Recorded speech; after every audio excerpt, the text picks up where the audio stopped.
ada yang menarik gitu ya. Kita harus berlalu bersama meskipun kita tidak sama. Itu luar biasa menurut saya. Dan itu kita dapat dari Kupang gitu. Resolusi itu tentang bagaimana kita melawan intoleransi, melawan pelabelan negatif, melawan ujaran kebencian, dan melawan kekerasan berbasis agama gitu. Sebetulnya apa yang sedang dibicarakan di PBB itu sebetulnya kita punya. Ya. Itu bukan sesuatu yang bukan sesuatu yang baru. Jadi kenapa kita juga memilih Kupang? Karena begitu banyak pelajaran dari Kupang itu yang mungkin belum ditulis, belum dinarasikan. Karena tidak semua agama paham dan membaca. Assalamualaikum warahmatullahi wabarakatuh. Bersama saya Fatur Dopong di channel Matalai News. Saat ini kami kedatangan tamu di channel Matalai News, di podcast Matalai News. Ini tamu yang istimewa karena dari Jawa sudah sampai di sini, jauh-jauh sampai di sini. Namun ada hal yang istimewa adalah program yang dibawakan oleh Ibu Prof sampai di Kupang tentunya.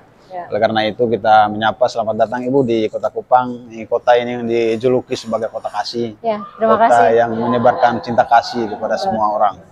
Dan mudah-mudahan hal-hal baik yang mungkin di Kota Kupang yang ini nanti kita akan berbagi soalnya. Dan saat ini bersama dengan Sana mungkin kita akan bicara soal ada beberapa kegiatan-kegiatan yang dilaksanakan di Kota Kupang. Sudah berapa hari Bu di Kupang? Meskipun ini adalah kedatangan saya ke Kupang yang kesekian kali, saya sering, ya nggak sering sekali, tapi saya beberapa kali saya ke Kupang gitu ya. Satu hal yang penting Kupang ini adalah kita tidak pernah mendengarkan adanya satu konflik besar. Ya, jadi kebetulan saya ada di kantor staf presiden. Ya, saya staf khusus presiden dari tahun 2018 sampai 2020, kemudian saya jadi ahli utama di kantor staf presiden, sehingga kami di kantor staf presiden itu memiliki kajian-kajian gitu ya, dari semua daerah di Indonesia. Dan tentu sangat menarik ya melihat Kupang sebagai satu kota besar dan juga daerah yang kita bisa katakan minim konflik. Nah, tentu itu sangat menarik ya. Artinya bahwa kita tidak selalu harus berfokus kepada satu daerah yang mereka punya konflik. Tetapi juga kita harus juga memberikan perhatian kepada memberikan perhatian kepada daerah ya, dan kota yang mereka tidak memiliki konflik besar. Nah, itu perlu juga karena kita tidak selalu harus mendekati persoalan itu secara kuratif ya, tetapi preventif menjadi penting. Nah, beberapa kali saya datang ke Kupang, saya memang merasakan ada satu nuansa yang cukup nyaman ya. Nah, ini mengapa mereka nyaman? Karena memang mereka tidak mempunyai masalah yang besar. Dalam arti yang terkait dengan masalah etnisitas, masalah agama gitu. Karena problem-problem itulah sebetulnya yang membuat biasanya masyarakat menjadi resah ya. Tentu kita masih mempunyai PR ya, bagaimana meningkatkan ekonomi, bagaimana menyediakan lapangan kerja tentu. Ya, tetapi juga tidak kalah pentingnya adalah bagaimana masyarakat itu merasakan kenyamanan, gitu ya. Nah, ini satu hal yang sangat penting, dan Kupang menjadi salah satu juga indikator harmoni keagamaan ya, keselarasan keagamaan, dan juga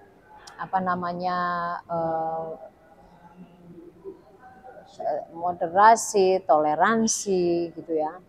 Karena bagaimana misalnya ya SMA di Muhammadiyah di sini, kemudian Universitas Muhammadiyah di sini itu juga menerima mahasiswa yang Kristen ya, sehingga Kristen, Katolik mungkin ya, dan juga agama-agama yang lain, sehingga ini juga memberikan pelajaran kepada Muhammadiyah gitu ya, bahwa dengan keberadaan Universitas Muhammadiyah Kupang dan Sorong itu menjadikan Muhammadiyah juga melihat bagaimana mereka juga menjadi lebih inklusif. Jadi sebetulnya kita belajar dari Kupang dan misalnya bagaimana penyelesaian masalah-masalah ketegangan keagamaan di Kupang ini juga tidak terlalu sulit ya, dalam arti bahwa pemerintah pusat harus turun gitu ya, sehingga ini harus menjadi model bagaimana masyarakat kita belajar dari masyarakat Kupang, mereka untuk bisa menyelaraskan ya, mereka dapat memanage perbedaan ini menjadi sesuatu yang indah. Tadi misalnya saya di kegiatan kami itu ada yang menarik gitu ya. Kita harus berlalu bersama meskipun kita tidak sama. Itu luar biasa menurut saya. Dan itu kita dapat dari Kupang gitu. Kita harus selalu bersama walaupun kita tidak sama. Jadi ini adalah satu hal yang hemat saya harus menjadi pesan untuk Indonesia, pesan untuk dunia gitu. Menurut saya begitu, Bang. Mungkin ada hal istimewa dari literasi keagamaan, Jadi ya, mengapa kita pilih Kupang ya? Jadi kita sebetulnya memilih lima. Nah sekarang kita bicara tentang program ini. Jadi program ini sebetulnya adalah satu implementasi dari resolusi PBB 1618 namanya ya, resolusi Dewan HAM 1618 yang itu merupakan satu resolusi yang seluruh anggota PBB itu menyetujui. Biasanya kalau resolusi PBB itu ada yang setuju, ada yang tidak setuju, ada yang abstain ya, tengah-tengah. Tapi resolusi ini sebetulnya semua anggota PBB itu menyetujui. Nah, ini menjadi sangat penting ya, dan resolusi ini sebetulnya disponsori oleh OKI, Organisasi Kerjasama Islam, 57 negara, dan Amerika dan Inggris, ya, Amerika Inggris. Nah, sehingga ketika itu kemudian menjadi konsensus global, maka ini menjadi kewajiban dari masing-masing negara itu untuk mengimplementasikan. Resolusi itu tentang bagaimana kita melawan intoleransi, melawan pelabelan negatif, melawan ujaran kebencian, dan melawan kekerasan berbasis agama gitu ya. Nah, kami di Kalijaga Institute for Justice ya, dan kebetulan pada waktu itu juga saya ada di kantor presiden ya, jadi merasa penting kiranya bahwa sebetulnya apa yang sedang dibicarakan di PBB itu sebetulnya kita punya. Ya. Itu bukan sesuatu yang bukan sesuatu yang baru. Jadi kita sebetulnya punya gitu ya. Hanya masalahnya itu apa yang kita miliki ini masih sedikit sekali terekspos keluar. Sehingga KIJ kemudian memikirkan bagaimana ya kita membuat model gitu. Kita membuat model-model kehidupan beragama di beberapa kota. Ya, tentu dengan karakteristik yang kita pilih gitu ya. Maka ada Banjarmasin di Kalimantan, ada Jogja di Jawa, kemudian ada Ambon, Bali, dan Kupang. Ya, nah ini satu, kenapa Kupang mayoritas Kristen ya? Kenapa Bali mayoritas Hindu gitu ya? Di Ambon itu beda 50-50. Gitu. Jadi kemudian Jogja mewakili satu daerah yang heterogen ya, hampir semuanya. Kemudian juga Banjarmasin itu juga kita melihat Banjarmasin ini kan juga sangat dinamis ya, persoalan kesukuannya, pernah ada konflik yang juga cukup besar secara etnis.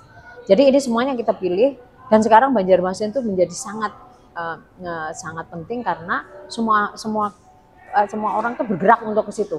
Nah, Kupang juga begitu. Jadi kenapa kita juga memilih Kupang? Karena begitu banyak pelajaran dari Kupang itu yang mungkin belum ditulis, belum dinarasikan. Nah, jadi sebetulnya KIJ ini tidak membawa hal yang baru, Bang. Hanya kita ingin belajar dari teman-teman Kupang. Bagaimana teman-teman di Kupang itu mereka memanage kehidupan keagamaannya ini sedemikian rupa sehingga kita tidak pernah mendengar ada masalah besar di Kupang. Jadi nggak apa-apa ya.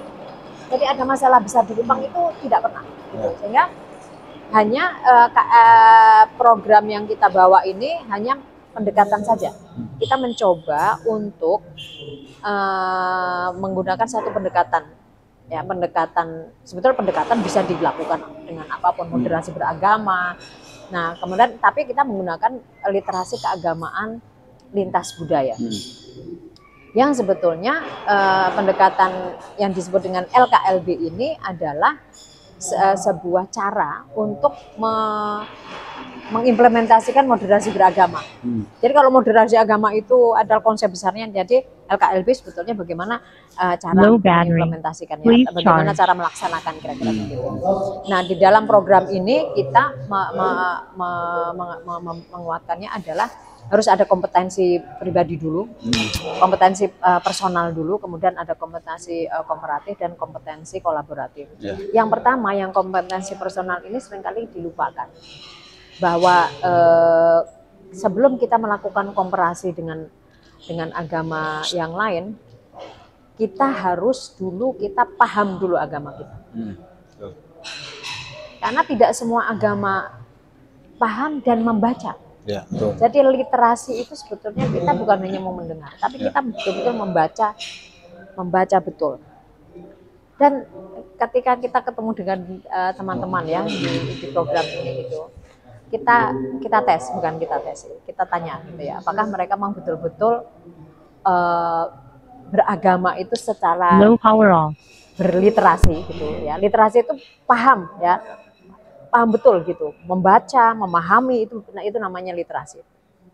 Karena kalau memahami agama itu tidak semodal keyakinan. Bukan hanya, iya boleh keyakinan, tapi bukan hanya kan kita lebih banyak mendengar. Nah makanya waktu itu kita bikin, oke, sekarang kita tes bersama-sama ya gitu. Kalau orang Islam itu selalu mengatakan begini, yang didengar oleh orang Islam, yang didengar walaupun tidak ada di dalam literatur Islam, tapi yang didengar oleh orang Islam, mengapa kita tidak boleh mengucapkan Natal, ya? Kenapa kita tidak boleh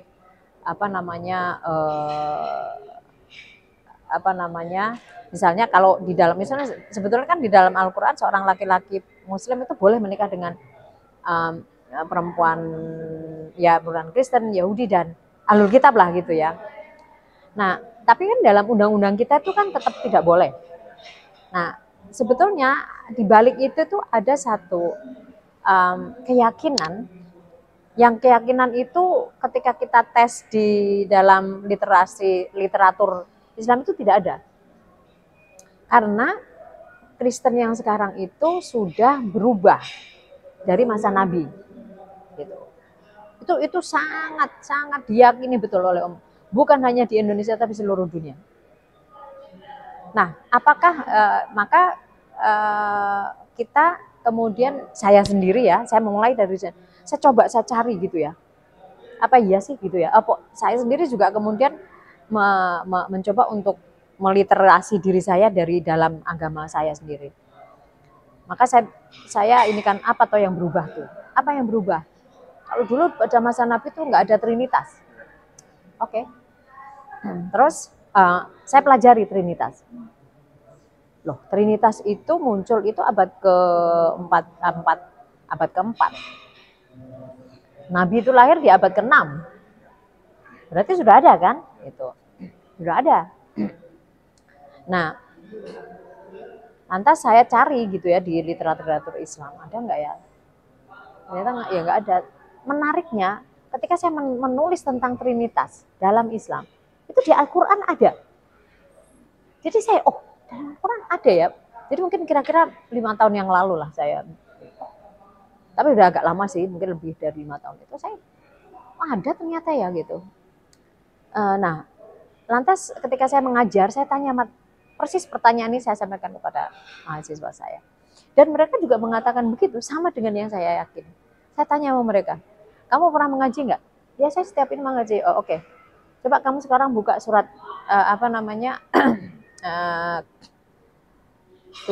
Al-Maidah 73.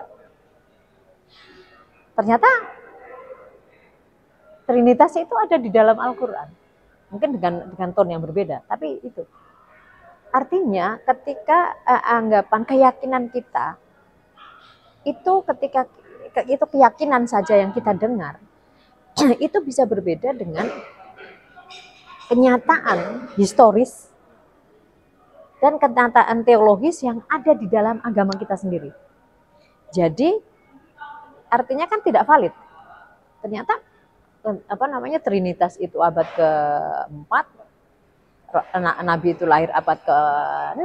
Berarti kan sama, nggak ada bedanya. Jadi apa? Berarti keyakinan kita kan tidak akurat. Nah, gitu. Nah, oleh sebab itu, jadi kalau seperti itu tidak ada perbedaannya, sama gitu ya. Jadi, dan itu menariknya adalah ketika saya tanya kepada teman-teman Katolik, Trinitas itu kapan? Bagi mereka, kebanyakan dari mereka tidak tahu. Kecuali yang Romo mungkin ya. Mereka nggak tahu, apa ya, nggak tahu. Jadi, yang punya agama saja itu tidak tahu. Gitu. Apalagi kita tidak punya agama ya. Nah, inilah pentingnya sebetulnya pendekatan literasi keagamaan itu membuat kita harus kembali lagi ke agama kita. Kita harus kuat, kita harus belajar agama kita lagi. Karena ternyata di dalam ajaran agama kita, kalau kita betul-betul mempelajari agama kita, maka kita akan mempunyai pemahaman yang utuh tentang agama yang lain. Ya kan? Gitu loh. Jadi begitu banyak gitu ya. Kalau misalnya dalam Islam itu kan kalau kamu cinta Allah itu adalah cinta tetangga gitu. Nah, itu begitu banyak hal. Jadi mengapa kita kemudian mempunyai prasangka buruk ya kepada agama yang lain, itu karena kita tidak belajar dengan baik agama kita sendiri. Menarik kan itu? Jadi program ini tidak membuat orang kemudian menjadi lebih dangkal agamanya, tetapi LKLB itu membuat kita itu justru makin kuat kita beragama. Karena dengan makin kuat kita mempelajari agama kita tahu bagaimana agama kita itu memperlakukan agama yang lain. Nah, itu yang pertama. Yang kedua adalah kompetensi kolaboratif. Nah, kompetensi kolaboratif itu setelah kita mempelajari agama kita dengan sungguh-sungguh, maka kita kemudian memikirkan kepada orang lain, kepada teman kita yang beragama lain. Nah, proses ini kan tidak mudah ya, karena di dalam masyarakat itu seringkali orang merasa, wah kalau nanti saya tanya ini sesuatu yang sensitif. Dan seringkali juga kita belajar tentang agama lain itu dari orang Islam gitu ya. Jadi dengan keyakinan yang seperti itu. Nah, oleh sebab itu kita memfasilitasi, ya program ini memfasilitasi jamaah. Jadi program ini Bang, itu tidak dengan elit agama. Bukan ketua FKUB, ketua Muhammadiyah, ketua NU, ketua PGI, bukan. Karena mereka udah sering begitu. Tapi kita betul-betul kita basisnya adalah ini, lingkungan di satu kecamatan gitu ya.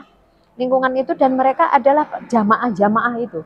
Bukan kalau pimpinannya gampang lah, tapi jamaah-jamaah ini yang memang betul-betul mereka jamaah gereja tertentu, mereka jamaah masjid tertentu, jamaah ini tertentu, agar mereka ini langsung dari bawah. Nah, disitulah kemudian itu menjadi sangat penting mereka untuk belajar dari orang yang punya agama itu. Bagaimana orang agama itu? Nah, dengan catatan ketika kita melakukan kolaborasi itu ada 3 aspek. Yang pertama adalah apa, yang ditanyakan itu apa, dan bagaimana. Ya. Ini boleh.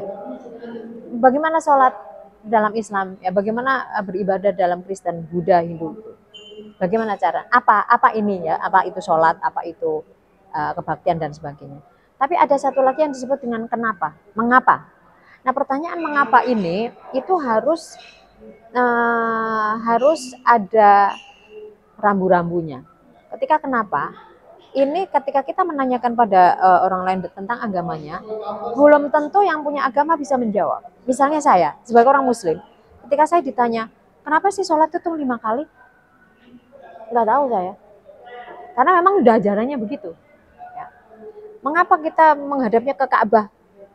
Orang yang selama ini ada juga teman-teman Kristen itu juga yang agama yang lain ya, itu bertanya-tanya sebetulnya kenapa sih umat Islam itu sholatnya itu menyembah batu Ka'bah gitu ya. Nah, sama juga pertanyaannya kenapa sih orang Kristen itu menyembahnya itu patung Yesus gitu kan ya. Atau misalnya salib gitulah, korpusnya Yesus gitu ya. Atau Buddha itu menyembah patung Buddha gitu. Jadi hal-hal yang seperti itu mereka bisa bertanya, tetapi kalau mereka sendiri tidak bisa menjawab, maka yang bisa kita lakukan itu satu, mendengarkan, dua, memahami, ketiga, menghormati. Tanpa harus menerima. Gitu. Ya kan? Meskipun kita tidak bisa menerima, tetapi kita tetap menghormati. Ini yang sulit. Sulit. Karena kalau kita menghormati mestinya kita menerima toh. Tetapi dalam masalah agama ini kalau itu sifatnya adalah sesuatu yang kenapa? Itu ya itu. Jadi satu memahami, dua satu mendengarkan, memahami. Biasanya kan menerima baru menghormati. Tetapi ini kita boleh tidak menerima. Kenapa demikian? Karena memang itu tidak bisa diperbandingkan.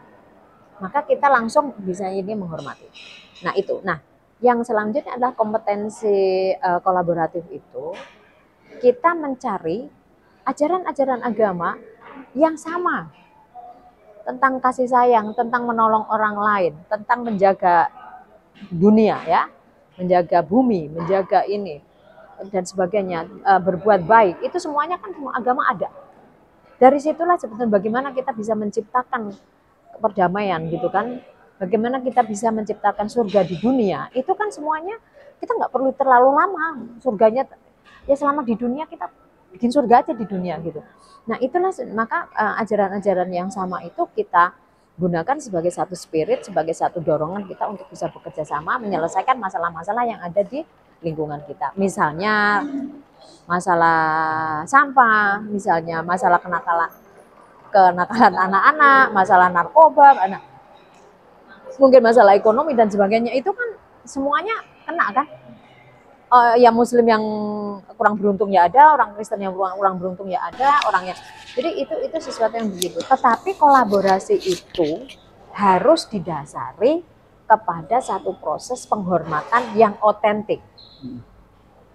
Bagaimana proses penghormatan yang otentik? Proses penghormatan yang otentik terhadap perbedaan itu adalah kita mau mendengarkan, kita mau memahami, dan kita mau menghormati sebuah keyakinan yang berbeda. Yeah. Nah itu yang otentik. Jangan ada masih disangkanya di sini. Saya nggak bisa ini soalnya tidak. Tapi itu harus begitu. Artinya perbedaan itu biarkan itu berbeda, tetapi kita menghormati. Baru itu kita bisa sepenuhnya bisa berkolaborasi.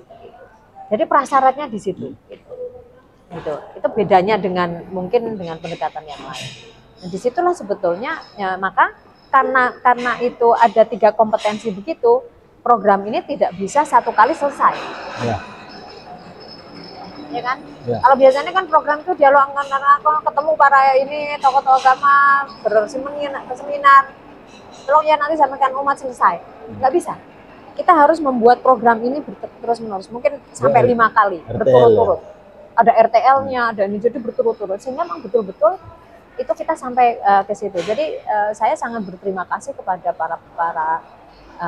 para peserta ya, yang mereka betul-betul sangat antusias mengikuti program kami, dan itu mereka merasakan bahwa ini nggak ada yang melelahkan, ini sangat penting gitu ya, dan mereka selalu nanti setelahnya ada lagi dong gitu. Jadi saya melihat ada optimisme itu ya, dan tentu saja yang ada di Kupang menjadi sangat penting ya, karena kita ingin nanti membuat model Kupang ini untuk kita jadikan ada 5 model ini.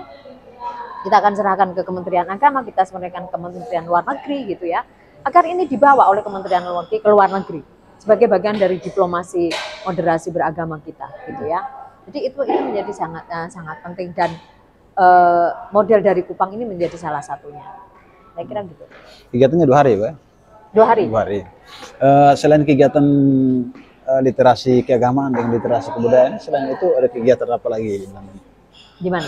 Ada kegiatan apa lagi itu selain di sini? Ya, di Kupang. Di Kupang. Ini tetap atau ini. Di aktivitas organisasinya? Jadi saya. Ya. Oh, Saya atau yang teman-teman? Tidak di kegiatan Di ini. kegiatan ya. Jadi dulu pertama kali yang kita undang kan ketua-ketuanya. Setelah ketua-ketuanya kita kemudian ada program masing-masing dari komunitas ini mereka secara individu mempelajari agamanya sendiri.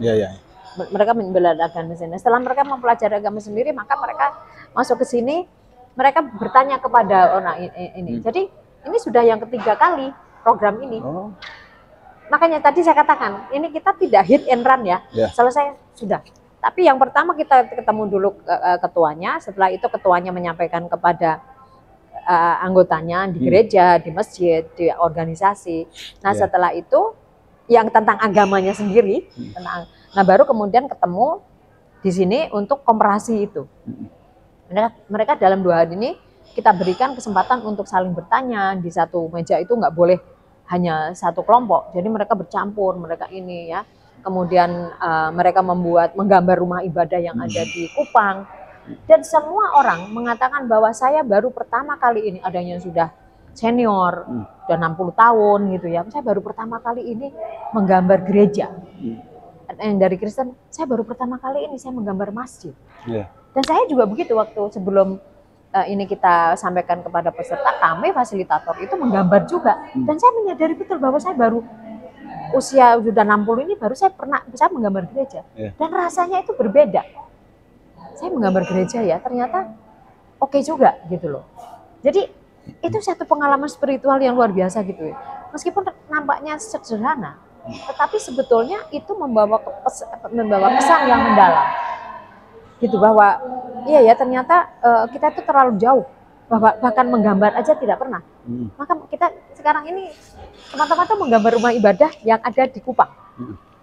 Nah itu menjadi sangat penting karena itu akan terjadi satu proses internalisasi, sehingga ketika nanti saya lewat ke gereja gitu ya, saya pernah menggambar itu gitu ya. Makanya kita mengatakan tolong gambar gereja yang ada di Kupang, tolong gereja yang masjid yang ada di sini, tolong vihara yang ada di sini, sehingga nanti teman-teman itu tidak lagi mau ini apa ya bangunan ini siapa. Nah nantinya mereka akan tahu siapa yang ada di dalamnya, apa isinya. Mungkin mereka akan berkunjung ke sana, sehingga itu mengurangi prasangka. Nah karena prasangka itu adalah sumber dari kebencian, sumber dari kekerasan gitu. Jadi yang tadi dikatakan bahwa kita selalu bersama walaupun kita tidak sama, itu menarik ya. Atau juga misalnya meskipun berbeda, misalnya ya mereka tetap bisa bersama gitu. Artinya mereka kita minta untuk membuat WA group ya per klaster namanya, di mana mereka nanti bisa saling bertanya terus-menerus di WA group. Termasuk ada tantangan besar dari kita itu dari sosial media, ya kan? Sosial media itu kan datang langsung ke kita kan. Nah masyarakat kita itu tidak mempunyai mekanisme bagaimana mengkonfirmasi. Kebenaran. Ya kan, misalnya gini, terjadi pembakaran terjadi pembakaran Al-Quran di Amerika. Nah, ini kan terus kita asumsinya ya orang Amerika atau orang Kristen. Oh, berarti yang membakar orang Kristen gitu ya. Jadi kalau kita tidak mempunyai cara untuk bisa memverifikasi, maka akan tertanam orang Kristen itu jahat gitu, ya. Yang Kristen juga begitu. Ini ternyata ada pengeboman gereja di Surabaya. Ya. Berarti orang Islam ini jahat nih gitu. Karena mereka nggak punya mekanisme untuk mengkonfirmasi. Nah, itulah yang kita harapkan agar klaster-klaster yang dibentuk oleh peserta itu akan menjadi cara bagaimana mereka bisa mengklarifikasi. Misalnya kalau terjadi oh ini gimana ya gitu. Kalau menurut teman-teman di gereja ini bagaimana? Oh itu nggak betul gitu misalnya, yang Islam juga bisa menjelaskan itu. Yang penting kita dong gitu. Jadi nantinya klaster-klaster ini kita harapkan mereka berinteraksi dengan aktif sehingga mereka bisa menjaga lingkungannya itu. Kalau ada pengaruh yang buruk dari sosial media atau pengaruh langsung misalnya dari luar, mereka bisa mengatakan jangan misalnya gereja jangan, saya kenal siapa yang ada di gereja itu. Nah dengan cara itulah sebetulnya kita mencoba untuk menjaga kerukunan kita, menjaga harmoni ini, dan itu terus harus selalu dirawat karena tantangan kita akan terus menerus dan besar gitu ya. Nah dengan cara begitu kita mampu merawat masyarakat dan kita merawat bangsa gitu ya. Dan ketika kita bisa merawat kebangsaan ini, maka negara menjadi stabil. Kalau kita stabil, maka kegiatan ekonomi kita itu juga akan sangat bagus, baik itu di dalam negeri maupun di luar. Jadi efeknya itu akan sangat besar sekali gitu, dari komunitas. Oke, baik, Bu, diskusi kita ini mungkin menarik ya. Saya pikir tidak bisa sampai segi ini saja. Nah, pokoknya potong aja nanti banyak ini. Tapi memang kita butuh diskusi terus kaitan dengan, karena ini bagi saya menarik sekali karena memang ini mengedukasikan terhadap masyarakat. Ya mungkin karena mereka memahami agama hanya sebatas dengan keyakinan tapi tidak dibekali dengan pengetahuan. Mereka hanya mendengar, tapi mereka tidak. Itu. Itu juga berbahaya juga oleh karena ini kegiatan-kegiatan. Jadi ternyata setelah peserta itu kita minta mereka untuk kembali mempelajari betul agamanya, itu berbeda gitu, ya kan? Misal orang suka marah kan kalau ngomong agama lain. Padahal kalau di dalam Islam itu Nabi saja pernah, setiap Nabi itu mau sholat ke masjid itu diludahi. Ada orang kan, ada cerita itu kan. Ya udah Nabi biasa aja diludahi lagi, dilap gitu, dilap. Suatu saat, kok ini nggak ada yang meludahi saya ya, kata Nabi. Beliau mengutus sahabat gitu, tolong itu kok yang di rumah itu nggak ada, kok kayaknya rumahnya sepi ya gitu. Tapi Nabi nggak cerita bahwa dia diludahi gitu. Bisa dibayangkan kalau Nabi cerita mama itu semua orang akan gerbek gitu. Tapi Nabi hanya mengatakan bahwa tolong gitu. Terus sahabat itu mengatakan dia Nabi yang punya rumah itu sedang sakit gitu kan. Maka Nabi mengambil makan, mengambil minum, dibawa ke rumah itu dan disuapi oleh Nabi. Ada nggak orang kita gitu? Coba sekarang, kalau ada masyarakat Muslim, dia mau ke masjid diludahi orang, apa yang terjadi? Mungkin semasjid itu menggeruduk orang ini ya. Sudah habis. Udah habis ya kan. Nah, berarti kan kita nggak belajar dengan baik apa yang diajarkan oleh Nabi di dalam Islam. Begitu juga teman-teman yang Kristen gitu. Di dalam ajaran Kristen itu kan kalau kamu ditampar di kanan, berikanlah pipi kirimu kan begitu. Artinya jangan membalas. Gitu. Tetapi ini tunjukkan kebesaran hatimu untuk bisa ini, karena orang itu hanya bisa diajarkan dengan kebajikan kan begitu. Nah, kalau orang semuanya itu bisa belajar meliterasi diri dengan agamanya, maka mereka keagamaannya akan menjadi lebih kokoh, dan karena mereka keagamaannya lebih kokoh, maka mereka akan lebih bisa menghormati agama yang lain itu dari ajaran agamanya mereka sendiri. Menarik kan itu? Jadi agama program ini yang sifatnya lintas agama itu tidak akan menjadikan peserta itu menjadi kemudian lebih dangkal. Akidahnya lebih dangkal, teologinya enggak. Justru membuat mereka lebih kokoh mereka beragama. Semakin kokoh orang beragama dengan literasi loh ya. Maka mereka akan bisa lebih memahami agamanya dan lebih mengerti tentang esensi agama sesungguhnya, benar. Baik, mungkin Ibu itu saja dalam diskusi kita di podcast Matalai News ini. Mungkin di akhir ini mungkin saya minta closing statement mungkin. Harapan dari kegiatan ini apa yang diharapkan? Jadi kami berharap ya KIJ ya, dan juga Lemena Institute dan juga ECRS, karena ini gabungan dari beberapa lembaga ya yang mengadakan program ini di Kupang. Kami harapkan bahwa program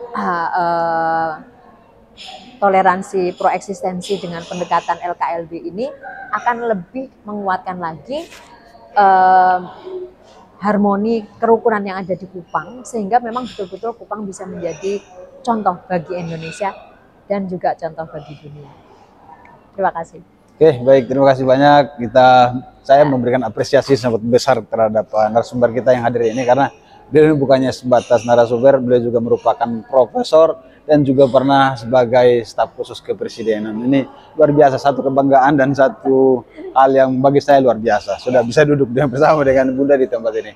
Terima kasih banyak, terus dukung kami dan jangan lupa support kegiatan-kegiatan yang positif yang dilakukan oleh KIJ ini. Terima kasih banyak Bunda. Terima kasih Bang. Assalamualaikum warahmatullahi wabarakatuh.